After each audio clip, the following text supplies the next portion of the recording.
You know what really grinds my gears?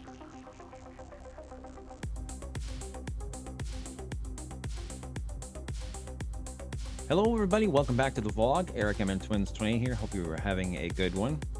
The day is November 9th, 2023. Time for another song review. This one's been in the planning for about a week or two. Just now getting around to doing it. Doing my top 15 David Bowie tracks. I love David Bowie. Love mostly his 80s stuff, but he's got some good stuff from back in the 60s into the 70s. And hope you guys enjoy this list. I had fun putting it together. I'm going to start with my first song on the list, and it is Space Oddity.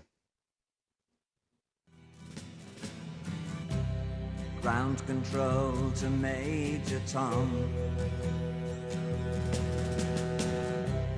Ground control to Major Tom. Take your protein pills and put your helmet on. Ground control to Major First released on July 11th of 1969 by Philips Records as a 7-inch single. This was the opening track for his second album, David Bowie, produced by Gus Dudgeon and recorded at Trident Studios in London. It's a tale about a fictional astronaut named Major Tom. Its title and subject matter were partially inspired by 2001: A Space Odyssey in 1968, and Bowie's feelings of alienation at that point in his career.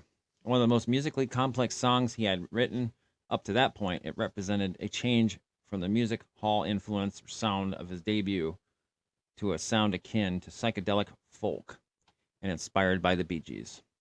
Chart performance, it was in 1969, number 13 in Ireland, number 5 in the UK, and only reached 124 on the US Hot 100 chart.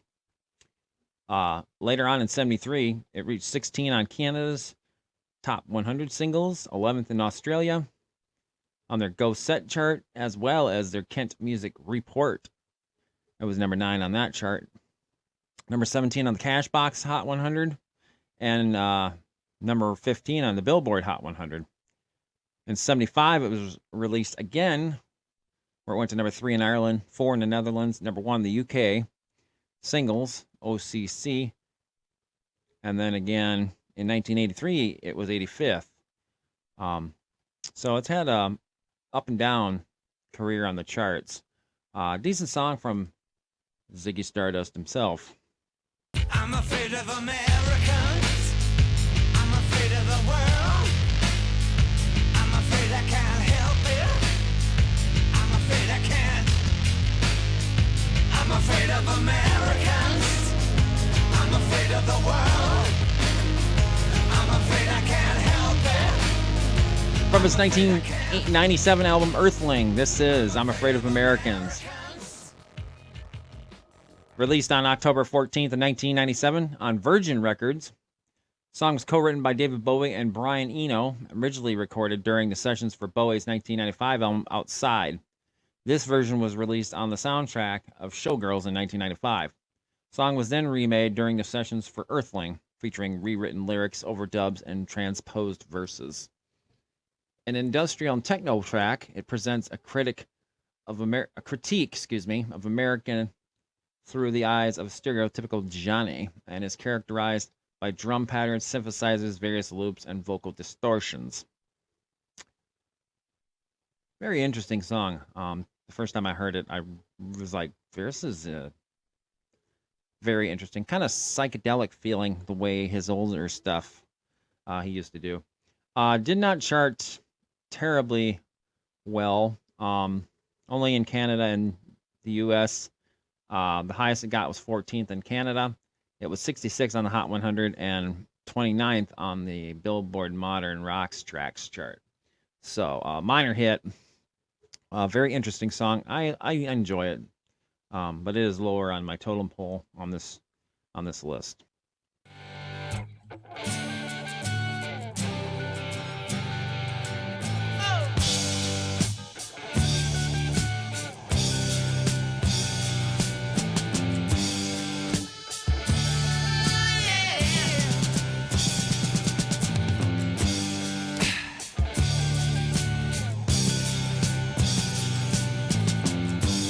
Ziggy played guitar jamming good with Weird and Gilly and the Spiders from Mars.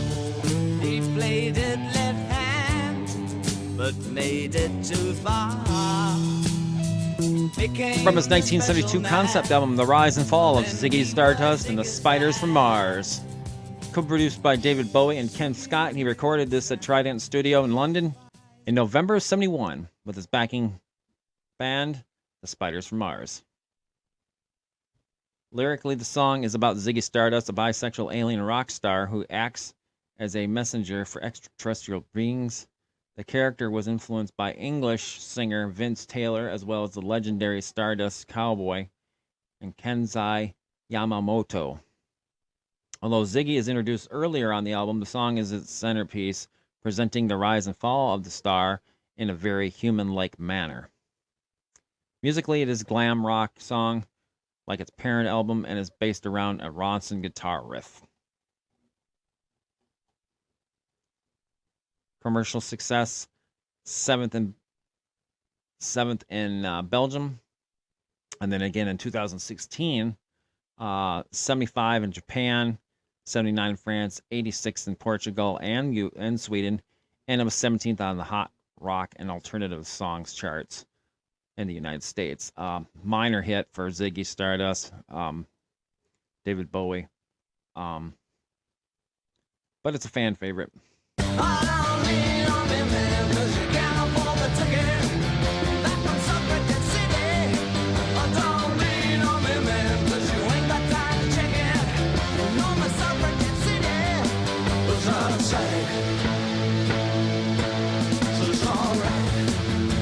Originally released in 1972, April of that year, from the Rise and Fall of Ziggy Stardust and the Spiders from Mars album. This is Suffragette City.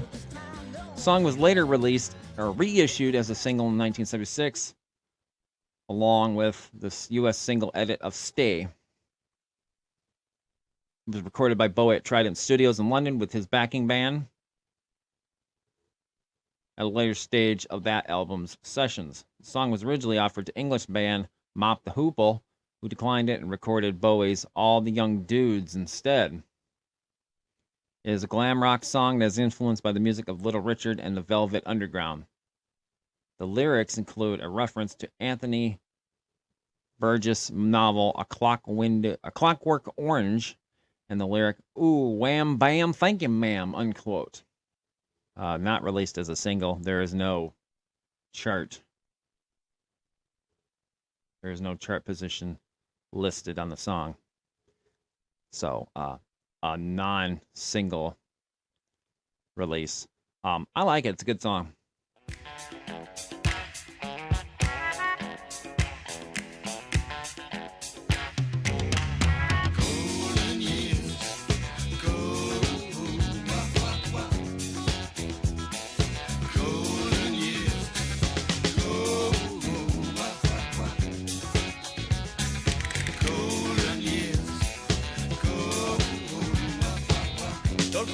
Hear you say life's taking you nowhere.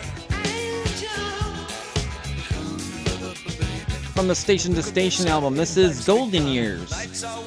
Released by RCA Records on November 21st of 75. It was the lead single from that album.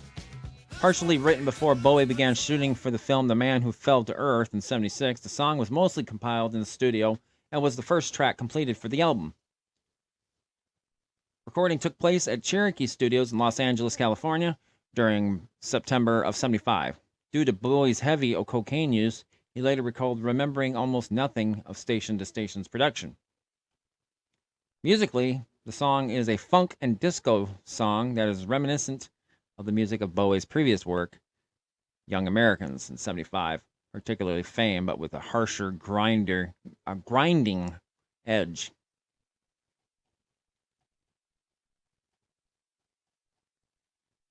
Chart positioning in between 75 and 76.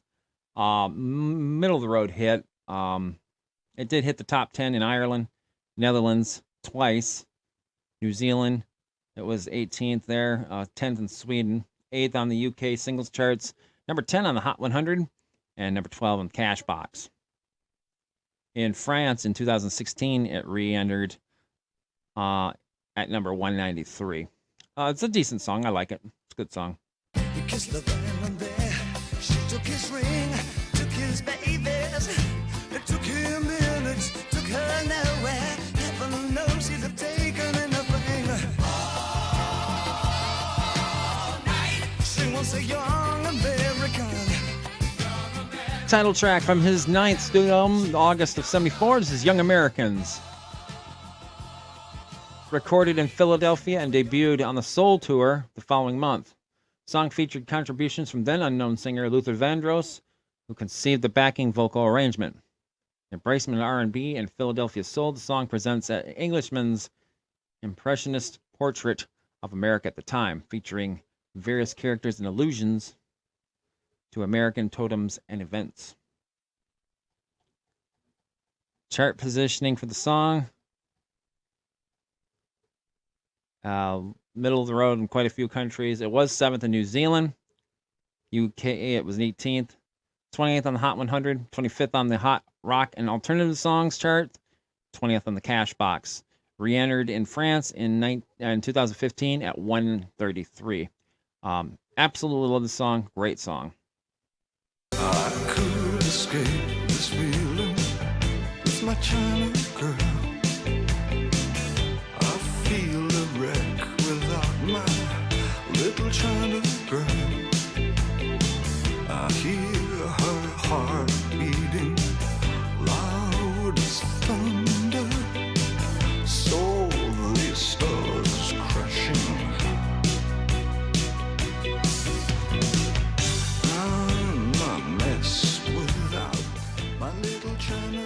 From his Let's Dance album, this is China Girl, originally written by Iggy Pop and David Bowie in 1976. This was released by Iggy Pop on his debut solo album, The Idiot, in 1977. Inspired by an affair Pop had with a Vietnamese woman, the lyrics tell a story of unrequited love of the protagonist's Asian girlfriend, revealing that by the end of the song, his Western influences and corrupting her. Like the rest of The Idiot, Bowie wrote the music and Pop improvised the lyrics while standing at the microphone. That version was released in May of '77 and failed to chart. Bowie recorded the more well-known version during the sessions for Let's Dance, reportedly to assist Pop with his poor finances at the time. It was co-produced by Nile Rodgers, who transformed the song into a pop number with an Asian-inspired guitar riff. Bowie's version was released as the second single from the album in May of '83, reaching number 2 in the UK and number 10 in the US. Bowie said the music video was intended as a statement against racism, as the accompanying music video featured New Zealand actress Giling Nig, containing an interracial romance and clashing cultures perspectives. He performed the song frequently during his concert tours. Bowie's version has also appeared on numerous compilation albums and is listed as the artist's best song. Oh, baby, just you shut your mouth. I love that line in that song. Lots of top 10s worldwide for the song. 15th in Australia. 10th on the Hot 100. No number ones, though. But it's a damn good song. One of my absolute favorite Bowie tracks. I know when to go out. Know when to stay in.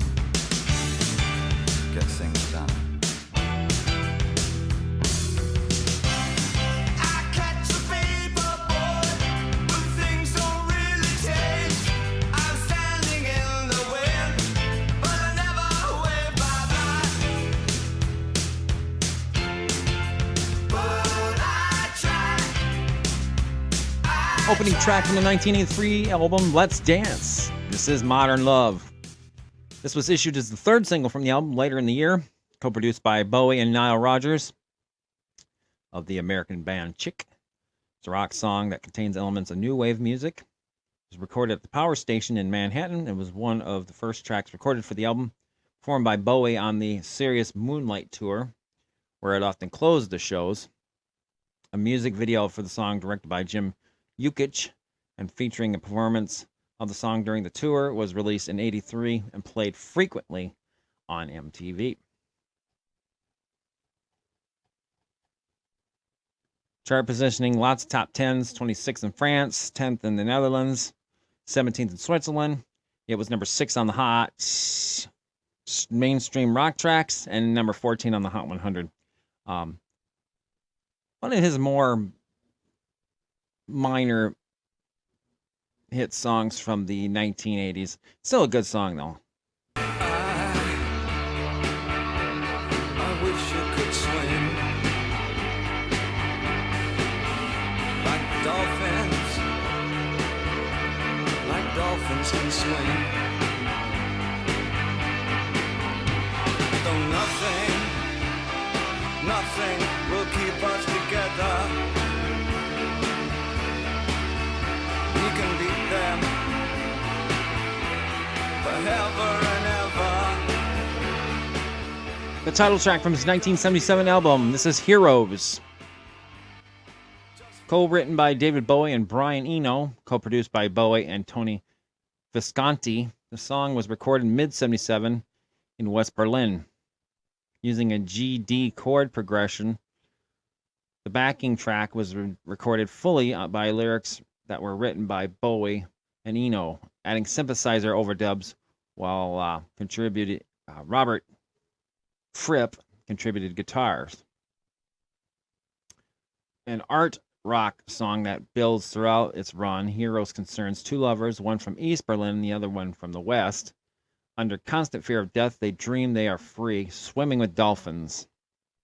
Chart positioning, it was a top 5 hit in Australia, 19th in Austria, 17th in Belgium, top 10 hit in Ireland, Netherlands, and 126 in U.S. Record World Singles Chart. And then it recharted around the world again in 2016. A couple top 10s, mostly middle of the road. It's a decent song. I think he sang this at the September 11th tribute concert for New York. He performed there, and I'm pretty sure he did this song. This is a good live performance. It's an invitation across the nation, a chance for folks to meet. They'll be laughing and singing and music swinging, dancing in the street, Philadelphia, PA. Baltimore, Messina. Don't forget the Motor City. Streets of Brazil. A duet between Mick Jagger and David Bowie, 1985's Dancing in the Street.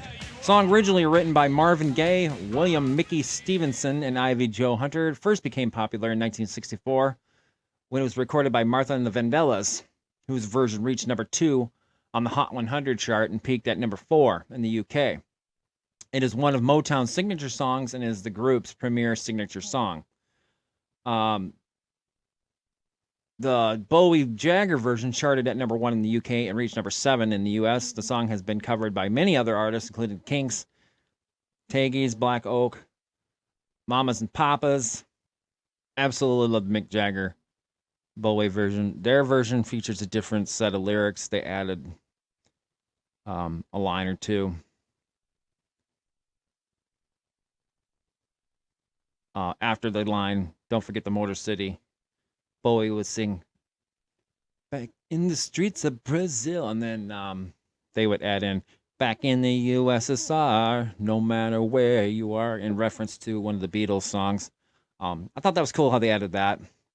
A lot of people think it's a cringeworthy song, not one of the greatest ones, and the video especially. I think it's a great song. It gets you up and moving. It's one of my favorites. I love it. Turn and face the strain. Changes. Don't wanna be a richer man. Changes. Turn and face the strain. Changes. It's gonna have to be a different man. Time may change me.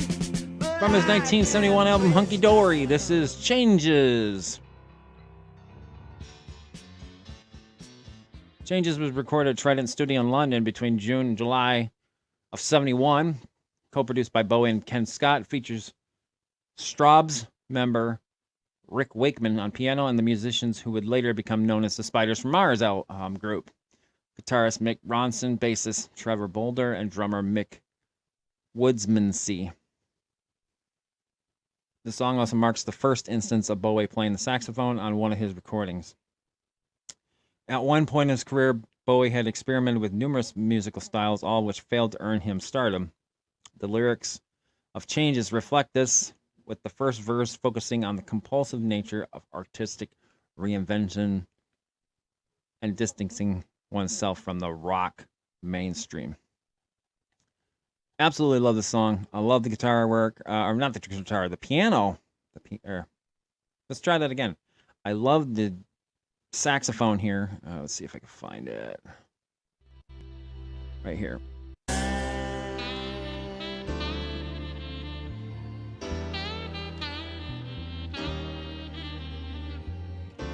I love this. It was a minor hit everywhere. The highest it got was number 4 in Sweden, number 10 on the rock songs charts on the Billboard. Otherwise, it was a minor hit, middle of the road. Decent song. I love it. Rebel, rebel, put on your dress. Rebel, rebel, your face is a mess. Rebel, rebel, how could they know? Hot tramp, I love you so. From his 1974 album Diamond Dogs, this is Rebel Rebel. Released in the UK in February of 74 by RCA. This was the lead single for that album. Written and produced by Bowie, the song is based around a distinctive guitar riff reminiscent of the Rolling Stones. Cited as his most covered track, Rebel Rebel has been described as Bowie's farewell to a glam rock movement that he had helped initiate, as well as being a proto-punk track. Upon the release of the song, it was a commercial success, peaking at number 5 on the UK singles charts and number 64 on the US Hot 100. It was the top 10 in multiple countries, 30th in Canada, 33rd in the German singles charts, 12th in the Netherlands, 16 on the Hot 100, 64 on the Hot 100, 16 on the rock songs chart, 53 on the Cashbox, but it was a top 10 hit everywhere else. Absolutely love the guitar work on this song. This is a great song. This one, number 4 on my list. Pressure, pushing down on me, pressing down on you. No man has fallen under pressure. That brings a feeling down, strips the family in two, puts people on streets. Eat it up, eat it up. That's okay. That's the terror of knowing what the From the Queen 1982 album Hot Space, this is Under Pressure. Released as a single in October of 1981, the song reached number 1 in the UK singles chart, becoming Queen's second number 1 hit in their home country and Bowie's third. It also charted in the top 10 in more than 10 countries around the world. The song has been described as a monster rock track that stood out on the Hot Space album, as well as an incredibly powerful and poignant pop song. Under Pressure is listed at number 31 on VH1's 100 Greatest Songs of the 80s and voted the second best collaboration of all time in a poll by Rolling Stone magazine. It was played live at every Queen concert from 81 until the end of the band's touring career in 1986. Live recordings appear on the Queen live albums Queen Rock Montreal and Live at Wembley in 86. Multiple top 10s worldwide. 20th in Italy, 10th in Sweden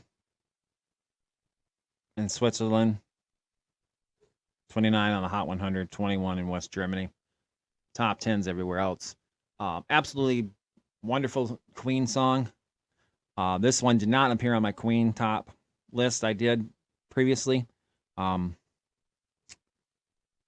It just missed out on that list I did. But as far as Bowie, it's number 3. I love the collaboration between them and Bowie. This is a good song. Number 3. If you say run, I'll run with you. If you say hide, we'll hide.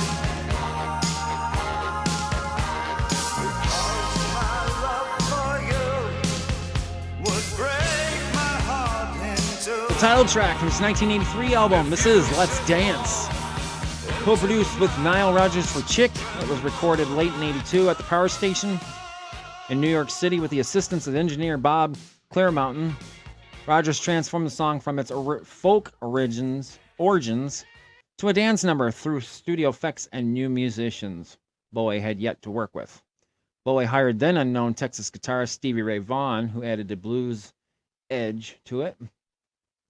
Embracing rock, funk, dance, new wave, and post-disco, the full-length 7-minute track features numerous solos, including trumpet, saxophone, guitar, and percussion. Several musical elements from the bass line and the breakdown were based on Rodgers' work with Chick, while the raising vocal intros were taken from the Beatles' version of Twist and Shout. Absolutely love the song. I remember the music video. I remember when this came out, vaguely. This was a monster hit back in 83. And lots of number ones worldwide. Lots of top tens. Its worst ranking was in the R&B hip-hop songs chart on Billboard at 14. Everywhere else, it was number 4 in Spain on one of the charts. And then everywhere else, it was either 2 or 1. Mostly 1s, including the Hot 100, I believe. No, it was not number 1 on the Hot 100. Number 4 on the Cashbox Top 100. Interesting. But it's a damn good song. My second favorite Bowie track. It is quintessential 80s, but it is not the best David Bowie track.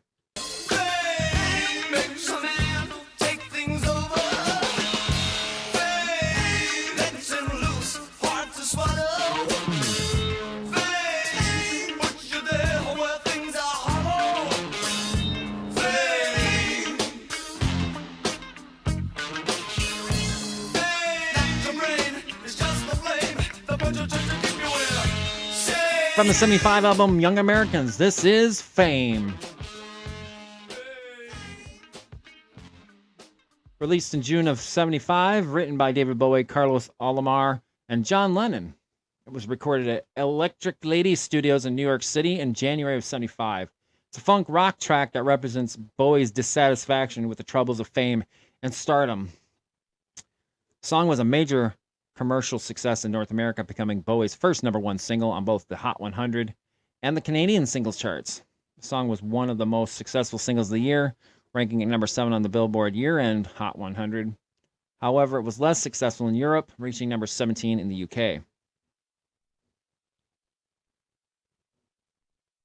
The song is one of 4 of Bowie's songs to be included in the Rock Hall of Fame's 500 songs that shaped rock and roll. With the release of the 72 album, The Rise and Fall of Ziggy Stardust and the Spiders from Mars, Bowie achieved stardom. On that album, Bowie presented his aspirations to become famous and star. On top of Bowie's own frustrations of not having fulfilled his potential, by the beginning of 75, fame meant a couple different things to Bowie. It meant not only his stardom, but also pending lawsuits that were the result of the ending of Bowie's relationship with his manager, Tony DeFries. It also meant an expensive music theater project concocted by Jeffries entitled Fame that was financed through Main Man, a company that was built around Bowie's fame. The show was an examination of Marilyn Monroe that closed after one night on Broadway, and after already flopping off Broadway, the failure of Fame almost ruined Main Man and was traumatic on Bowie and DeFries' relationship. Bowie would later describe Fame as a nasty, angry, and fully admitted that it was written with a degree of malice aimed at Main Man. In 1990, Bowie recalled the song as his least favorite track on the album and reflected, quote, "I'd have very upsetting management problems, and a lot of that was built into the song. I left all that behind me now. I think fame itself is not a rewarding thing. The most you can say is that it gets you a seat in restaurants." With the Young American session mostly concluded by late 74, the material was delayed while Bowie extricated himself from DeVries. Sources differ on how Fame came to be in the studio. Both Doggett and Nicholas Pegg write that it was the product of happy accidents. By late 74, Bowie was staying in New York City where he met John Lennon during his lost weekend period of estrangement. Shortly after Lennon reunited with his wife Yoko Ono, the pair jammed together, leading to a one-day session at Electric Lady Studios in January of 75. There, Carlos Alomar had developed a guitar riff for Bowie's cover of Foot Stompin' by the Flares, which Bowie thought was a waste to give a cover. Lennon, who was in the studio with them, came up with the hook when he started to sing Aim over the riff, which Bowie turned into Fame. And thereafter, according to Mark Spitz, wrote the rest of the lyrics to the song with Lennon. According to Doggett, Lennon made the briefest lyrical contributions that was enough to give him co-writing credit. Bowie later said that Lennon was the energy inspiration of Fame, and that's why he received the co-writing credit. In 1980, John Lennon stated in an interview, quote, "We took some Stevie Wonder middle eight and did it backwards, and we made it a record out of it." I think you can hear John singing in the background. That Fame! I think that's him in the background, if I'm not mistaken. Chart positioning. Number 1 in Canada. Number 1 on the Hot 100. A couple top 10s here and there, but mostly it was middle of the road, minor hit elsewhere. This is my number 1 Bowie song. I absolutely love it. It's one of his best. It is his best. And that's it for David Bowie. I don't have any more reviews planned right now, or in the can right now. But I'm thinking about doing John Lennon. Now we just talked about him. I think there's enough. I could do a top 10 for him. I kind of want to do top 10 with him, George Harrison, and maybe Ringo together. I could do a whole separate one on Paul McCartney because he's got so many hits with his band Wings and himself. I do want to do the Beatles eventually. So I think John Lennon and the other other two members of the Beatles will be included in that. I don't think I'll include John, or I don't include Paul in that because I could do one on his own. Definitely will do the Beatles. Maybe the Stones. I thought about them, but I don't have anything planned right now. I also got a couple people asking me. I did my album reviews of Michael Jackson, but I never did a top 10 or top 20 of his songs that I like in order. So I'm actually thinking about doing that. Now I think about it, I reviewed all the albums and the vault, the unreleased stuff, but I never actually said what rank my songs would be. So I think I'm going to do that one too. I think I'm going to do an MJ top whatever and re-review those songs again. Because I didn't go through each song. I just went through each song and explained them, but I didn't say how the chart positioning was for certain songs. So I think I'm going to do that. I'm going to work on my top 10. I'll probably do a top 25 Michael Jackson songs and do that one too. So that's it for now. Hope you guys enjoy this review. I'll have more coming out later. I'll have more vlogs coming out as stuff gets released, like the GTA 6 trailer. I've decided, by the way, on that, when the trailer drops, I'm going to do the vlog. I'm not gonna watch the trailer until I record the vlog because I want to do a reaction to seeing it for the first time. So when the trailer comes out, I'm gonna do my vlog, and I'm going to show the trailer on screen and me in the corner watching it, so you guys can see my reaction, and then I can get my first impression of it afterwards. So that'll come next month when the first trailer for GTA 6 comes out. But if there's any more announcements on that or anything else that I want to talk about, I'll let you know. I think the next regular vlog I'm going to talk about is the Twins. There's some stuff going on with them I want to discuss. I'm not happy about. I just finished working on the next GTA 5 episode that I'm going to be rendering the rest of now. I just finished loading two parts of it onto my flash, and I got to go dump it into Power Director. So that'll be coming out here soon. And hope you guys like the content. If you like this episode, hit that like button. Leave a comment if you like. Subscribe to the channel. If you'd like to help out with future projects, please visit my Patreon at patreon.com/mntwins28. You don't have to help, but any help is always greatly appreciated. Until next time, peace out.